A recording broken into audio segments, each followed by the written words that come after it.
We had one big matchup left, and it was CM Punk who came out to start the show, taking on AJ Styles and El Grande Americano, the masked man, the mystery man. And if you watched our show on Monday, or if you caught any of our predictions, we chose El Grande, Nika, to take this match by surprise. And turns out, well, we had a funny moment in the middle of this match. CM Punk here grabbing the mask and trying desperately to yank it off of El Grande Americano. He was, of course, unsuccessful. And this may or may not have played a role in his demise. Obviously, when you're distracted by something like this, distracted, you never know how it plays into how the outcome could be affected. Nevertheless, as you can see, WWE posted what an upset. We had El Grande for the win. That's 2 for 2. I was on Raw. I predicted Stephanie. We predicted El Grande. Nika, we did good. We did good. We're learning. He qualifies. He was number 3, but that was not the big story in this match, Nika. If you flip to the ending slide, this was the headline on the WWE website for Raw. Raw results for 6-2. Seth Freakin Rollins, Bron Breakker, Big Bronson Reed, and the wise man Paul Heyman all standing over what appear to be like unconscious carcasses of Jey Uso, CM Punk, and Sami Zayn in the left corner there. You can barely see him, but he's there. Trust me.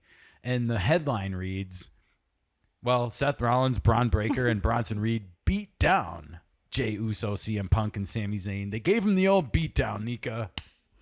They sure did. This was exactly what Gunther was warning Jey Uso about. Like, when you go to bat for your friends like this, you take unnecessary risk as champion and make yourself vulnerable. And it just makes me wonder. I could go 50-50 on this whole Jey Uso thing going. I don't feel like they're going to get rid of him as the champion right now, because we just know this behind the scenes details about how much merchandise he sells and like how popular he is with fans and kids. And we see it. Yes. Week after week. And I just don't think they want to like give him up the belt so quickly, you know?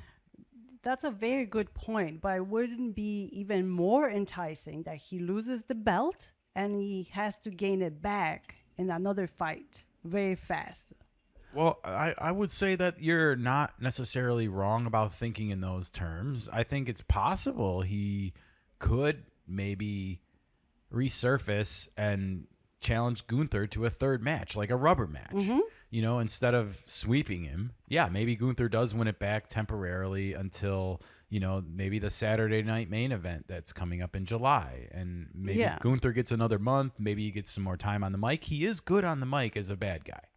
He is. And I don't know what is the storyline between these two, other than just trying to get the belt back. Well, and the other thing that you could keep in mind is maybe he does lose the belt and win it back at SummerSlam, which is probably the second biggest wrestling event of the year. It is WrestleMania, SummerSlam, Royal Rumble, Survivor Series. At least that's what it was when I was a kid. And all of those events are still there. So they just added more. Exactly. They just added more on top of it monthly. It used to be like every quarter there would be a pay-per-view or some kind of culmination of storylines. And now it's a lot more fast-paced. Well, there's a lot more people. It never stops, you know.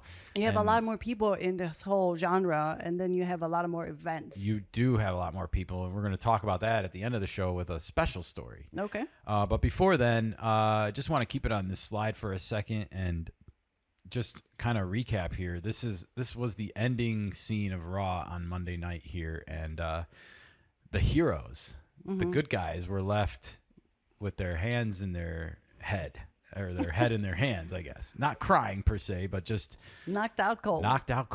In the middle of the ring. Oh. Let's flip ahead to the next slide, Nika. It is Money in the Bank men's matchup is all set. We have the LA Knight, Penta, Andrade. We have Solo Sikoa. We have El Grande Americano. And in the bottom middle there, we see, of course, the main villain, the main attraction, the revolutionary, the illusionist. I'm making up names now. Seth Freakin Rollins, my favorite on the mic. Once The again, visionary. the visionary. Thank you. Well, he'll have more names than Apollo Creed by the time he's done. That's a joke if you know it. But anyways, Seth Freakin Rollins. Do you think he was like orchestrating at least El Grande taking out CM Punk? He'd rather have El Grande in there, right, than CM Punk because of the personal animosity going on with the Wise Man since WrestleMania. If you'll remember, this goes back quite a bit, but CM Punk had like the support of the Wise Man and lost it to Seth Freakin Rollins. They turned on him during the WrestleMania match, I believe. They did. Yep. So, sorry, I get my dates confused because so much happens. There's a lot of coming at us, and There we want to is, be there accurate and try to keep up with all this stuff on top of other stuff. Yeah, ultimately, I guess I want to say I'm not surprised that CM Punk lost this match because I think he has his sights set on maybe a different feud, and that might be a dance with John Cena. Yes. Because John Cena's going on this farewell tour, and he's kind of running the greatest hits. Yes. And he and CM Punk have a long history, and I think it's setting up for a time where they could get that resolved. And Seth Rollins is feuding with everyone, so he'll always be there for CM Punk in the future, but John Cena won't be. Right. So I think this is kind of leading to that, and we'll just leave it at that for now. Yeah. But I'm excited for the Money in the Bank matchup. And again, we will come back on Friday with our predictions for this matchup. I'm excited.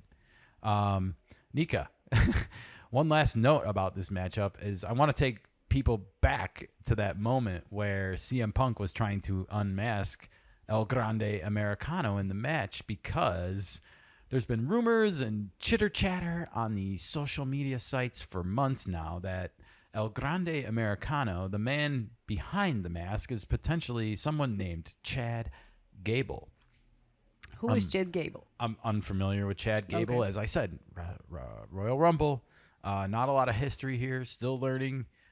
Lots of people on the roster these days, lots of leagues, people getting promoted. Got to keep up with it all, keeping up with the Joneses. But maybe Chad will let us know who Chad, he is. Chad is lending some clues here in this tweet. He said, really, really proud of this guy. That kind of came out of nowhere. Even though I did have to borrow him my boots, which he stretched out last night because the airlines lost his. Big day for both of us Sunday, hombre. Good luck. Why is it a big day for you Saturday? Because he got his shoes. Okay. So it's his shoes. I'm calling a little slip of the tongue there. Okay. Like, why is it a big day for both of you? Huh? Mystery. More mystery. Yeah, I don't think we're going to have any true predictions for the matchups on this show, but I am going to predict that El Grande Americano is going to get unmasked on Saturday night during the main event, during the Money in the Bank event. We will finally learn his identity. And who's it going to be, Nika? Is it going to be Chad Gable, or is this a misdirection? I think it's a misdirection. Oh, a misdirection. Yeah. Oh, okay. I don't know who that will be under the mask, but I don't know much about Chad Gable, but I get the feeling that he's kind of like a borderline heel, unlikable dude.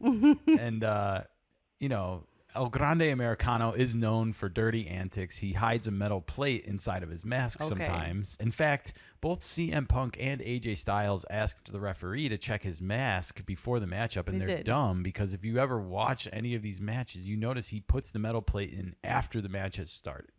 He always slips it in, so they should have known that it wasn't going to be there. They should have had him check the corners or underneath the mat, Where does he hide it before he puts it in? I think underneath the mat, the how they can go under and get the chairs and the ladders and the tables. And, yeah, it's hidden. Okay. Out of sight, out of mind. Okay. It'll be kind of hard to slip it in without taking your mask off. All right. Well, I'm going to say it is Chad Gable and disagree with you. So we'll see who's right, if it happens even. If it happens. Remember this moment.